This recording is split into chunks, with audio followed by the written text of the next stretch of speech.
Bismillahirrahmanirrahim. Assalamualaikum warahmatullahi wabarakatuh.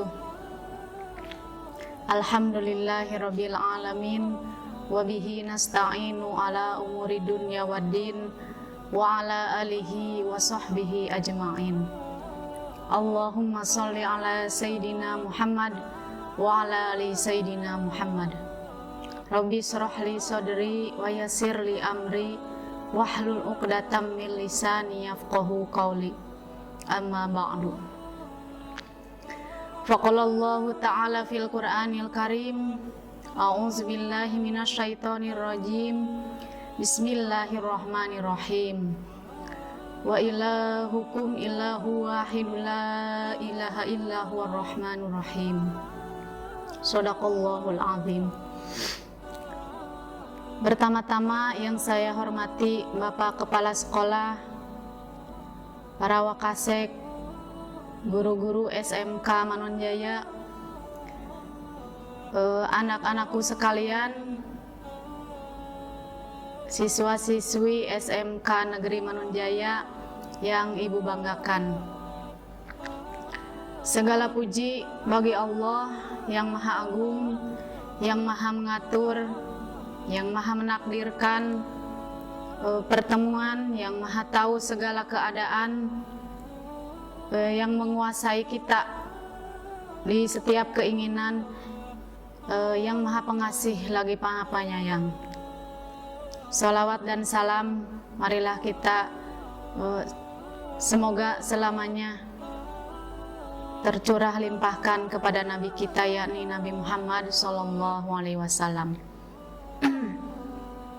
Masih dalam situasi bulan Ramadan, di mana seperti yang kita ketahui bahwa bulan Ramadan itu adalah bulan yang penuh berkah, bulan yang dilipat gandakan pahala, bulan yang penuh ampunan. Semoga kita semua dalam kesempatan ini diberikan pahala mencari ilmu, maka mencari ilmu ini dilipat gandakan oleh Allah Subhanahu wa taala. Amin. Dan mudah-mudahan kita semua diberi kesehatan, kenikmatan untuk beribadah. Salah satunya yaitu yang sekarang yaitu puasa di bulan Ramadan. Amin ya Allah ya rabbal alamin. Kesempatan ini Ibu akan membawakan tema yaitu pengamalan Pancasila yang terkandung dalam Al-Quran. Walaupun Pancasila lebih fokus kepada kehidupan dunia, yakni kehidupan agar damai, aman, sejahtera, serta adil dan makmur, tapi tidak bertentangan dengan nilai-nilai Islam. Keduanya saling menunjang dan mengokohkan. Selain itu, sila Pancasila juga terkandung nilai keagamaan. Oleh karena itu, jika ada yang mengatakan bahwa Pancasila itu bertentangan dengan Islam, maka itu tidak tepat. Banyak yang muncul pandangan yang keliru, seolah-olah Pancasila itu anti-Islam. Nah, ini jelas keliru dan berbahaya. Karena apa? Karena kalau kita kaji sila-silanya itu, yang pertama mengandung tentang keesaan Tuhan, kemudian kemanusiaan dan kemuliaan akhlak, kemudian persatuan atau ukhuwah, yang keempat yaitu musyawarah, yang kelima keadilan sosial.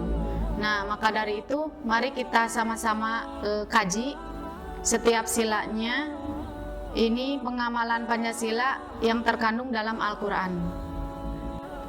Kalau kita kaji sama-sama setiap silanya itu, yang pertama yaitu sila ketuhanan yang Maha Esa. Ini mengajarkan keesaan Tuhan. Ini sesuai dengan surat Al-Baqarah ayat 163. A'udzubillahi minasyaitonirrajim. Bismillahirrahmanirrahim. Wa ilahukum ilahu wahidul la ilaha illa huwar rahmanur rahim. Dan Tuhan kamu adalah Tuhan yang Maha Esa. Tidak ada Tuhan selain Dia yang Maha Pengasih dan Maha Penyayang. Nah, ini salah satu surat dalam Al-Quran yang menjelaskan tentang keesaan Tuhan. Dan banyak-banyak lagi surat yang lainnya di dalam Al-Quran yang menjelaskan tentang keesaan Tuhan. Nah, kemudian sila kedua yaitu kemanusiaan yang adil dan beradab. Islam selalu mengajarkan kepada umatnya untuk berbuat adil dan menegakkan keadilan. Ini salah satu prinsip dalam Islam, bahwa kita harus adil dan berusaha menegakkan keadilan. Kemudian kepada siapa kita harus adil? Nah, yang pertama yaitu adil kepada Allah. Bagaimana caranya? Caranya yaitu jangan menyekutukan dengan sesuatu apapun. Jadi ulangi, iman adil kepada Allah yaitu jangan menyekutukan dengan sesuatu apapun. Jadi hanya percaya kepada Allah. Karena ada yang tidak percaya kepada Allah dan menyekutukan sesuatu selain Allah. Tapi ada juga yang percaya kepada Allah, tapi percayanya itu kelewatan banyak gitu. Contohnya bagaimana? Percaya kepada Allah, tapi dia mempunyai batu ali, contoh misalkan. Kemudian kehidupannya itu tidak ada masalah, lancar-lancar saja, sehingga dia mempercayai selain percaya kepada Allah, yakin kehidupannya ini adalah berkat batu ali. Nah, ini berarti tidak adil kepada Allah. Jadi yang adil itu yang bagaimana? Tadi percaya kepada Tuhan, dan Tuhan itu jangan disekutukan dengan sesuatu apapun. Nah, itu adalah adil kepada Allah. Yang kedua yaitu adil kepada sesama manusia, mau non muslim atau muslim, itu haknya sama. Haknya sama, yaitu mendapatkan keadilan. Nah, karena Islam itu adalah rahmatan lil alamin. Jadi rahmat bagi seluruh alam. Jangankan kepada non muslim, hewan, tumbuh-tumbuhan, ini mendapatkan rahmat berkat turunnya Islam. Nah, kemudian kalau bicara tentang kemanusiaan,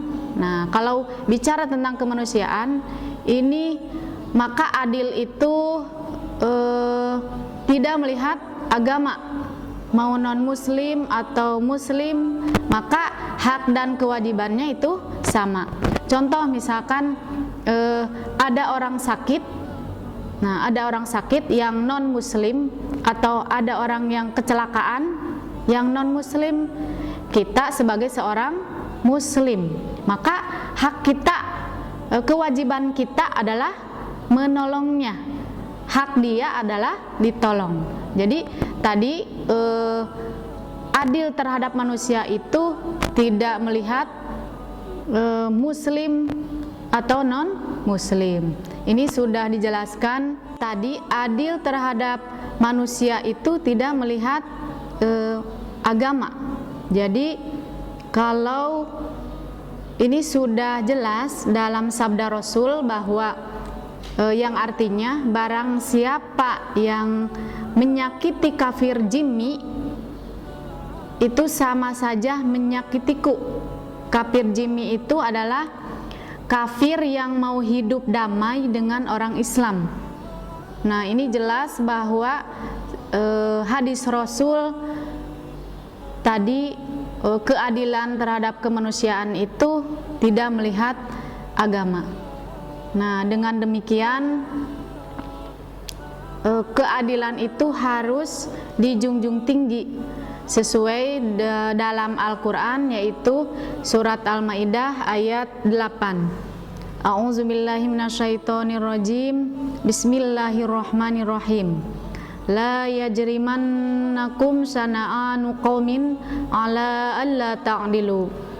Yang artinya, janganlah kebencianmu kepada sekelompok orang yang menyebabkan kamu berlaku tidak adil. Jadi kebencian itu bukan alasan untuk berlaku tidak adil. Ini membuktikan bahwa sedemikian objektifnya berlaku adil. Nah, yang ketiga yaitu adil terhadap diri sendiri. Artinya bahwa tubuh ini secara keseluruhan adalah kerajaan.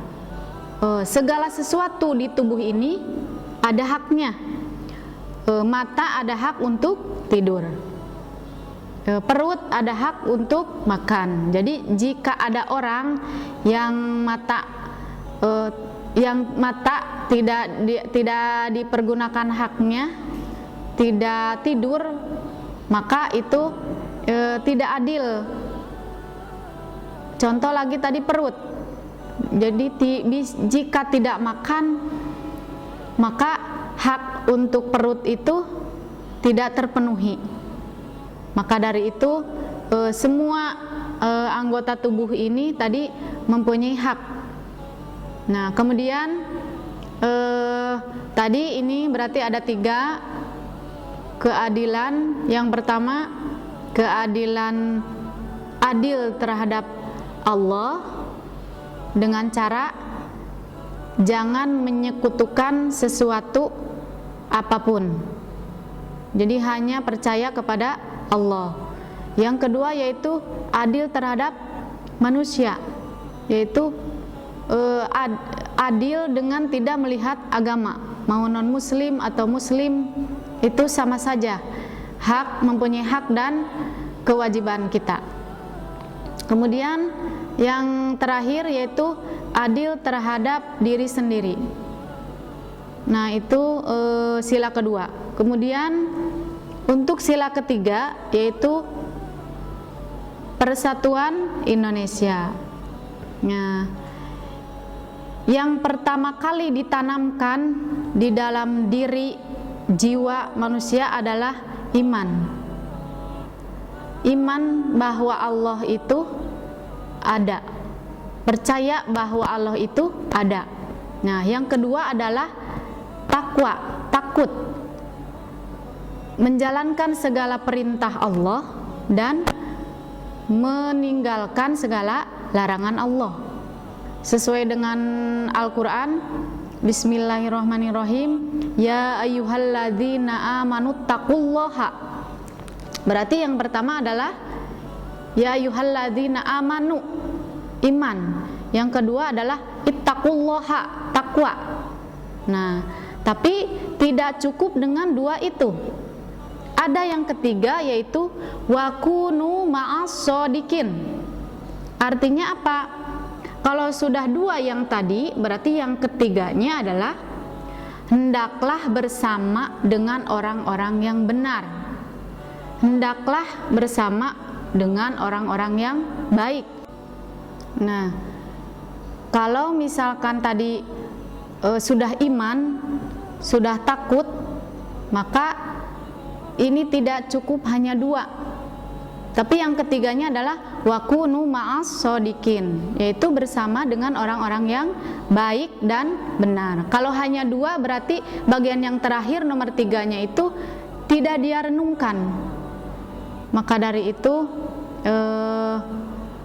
harus ketiga-tiganya. Dalam surat lain juga ada ya ayyuhalladzina amanu taqullaha haqqa tuqatih wa la tamutunna illa wa antum muslimun. Nah, itu Ali Imran ayat 102. Tidak hanya sampai situ, tapi dilanjutkan dengan ayat Ali Imran ayat 103. Wa'tasimu bihablillahi jami'an wa la tafarraqu. Nah, yang artinya jadi setelah wahai orang-orang yang beriman, jadi setelah tadi iman kepada Allah, kemudian takut kepada Allah, kemudian yang ketiganya adalah wa'tasimu bihablillah. Berarti apa? Berpegang teguhlah kepada agama Allah. Nah, itu maka dari itu agama dan negara tidak akan bisa diperjuangkan dengan sendirian. Nah, contoh, kurang hebat apa Nabi Musa ketika membelah laut menjadi dua, di dua sisinya itu menjadi seperti bukit menjulang tinggi, tapi berhasil menyeberangi ke Palestina. Tapi ketika dia menyebarkan agama, dia tidak sendirian.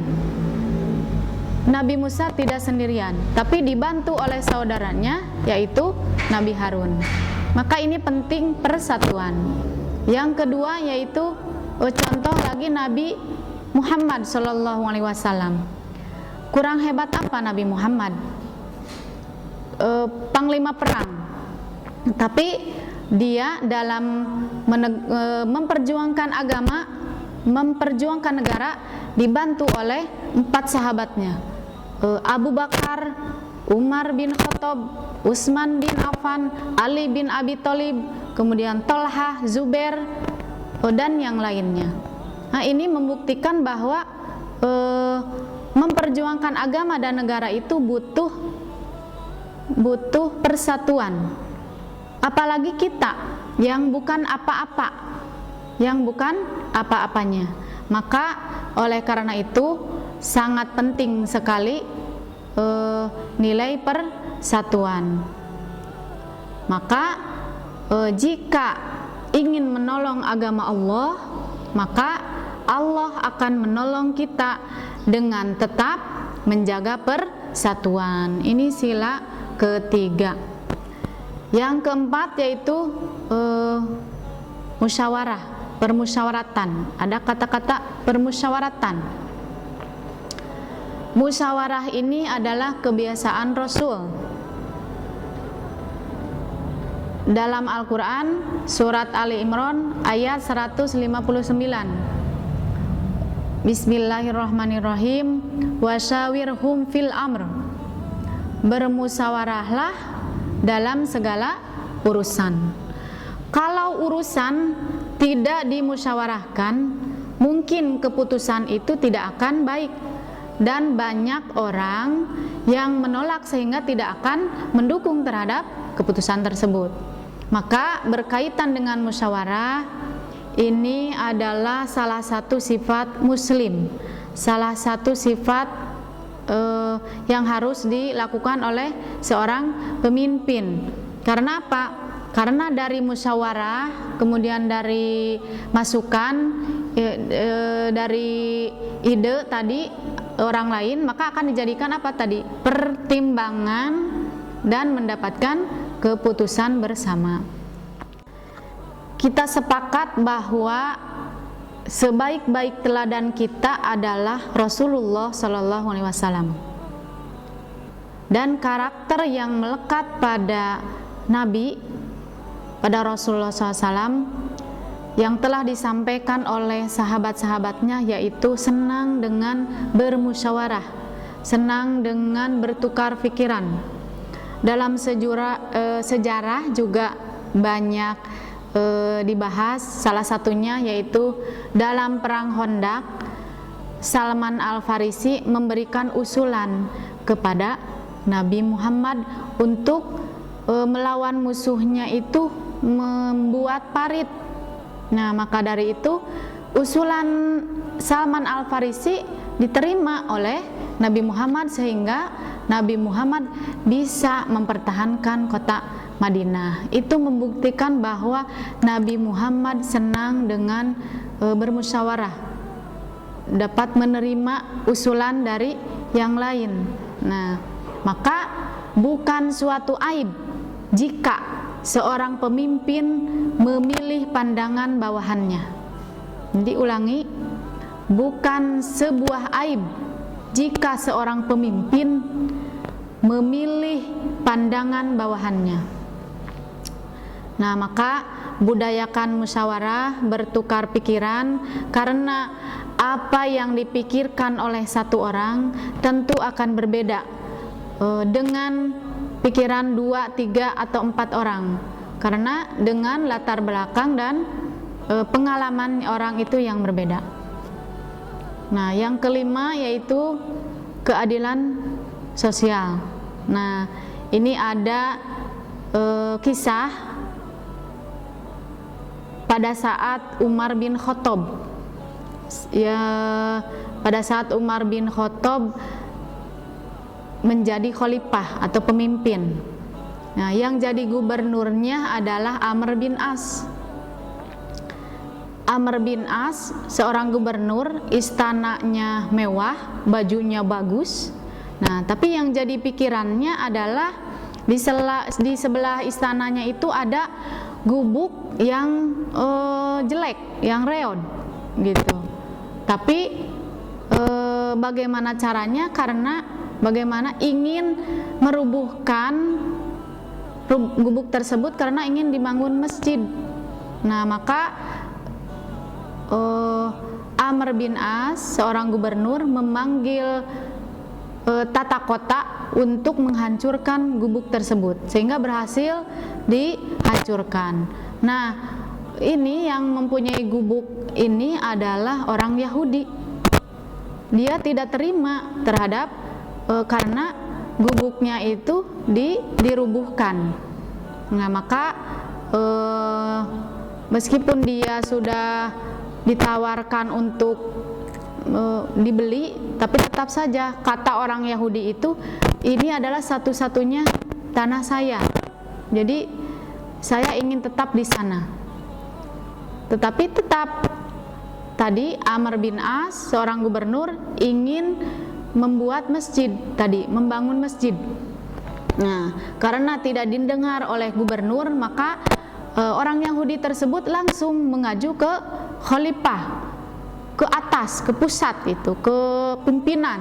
Nah, datanglah kepada Umar bin Khattab. Oleh Umar bagaimana? Oleh Umar disuruh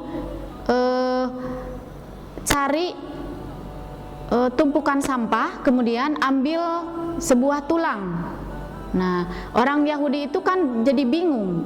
Saya kesini itu mau mendapatkan keadilan, tapi disuruh mencari tulang gitu. Nah, setelah berhasil mendapatkan tulang tersebut digaris oleh pedang Umar, garis lurus. Nah, kemudian oleh Umar disuruh dikembalikan kepada gubernur tadi.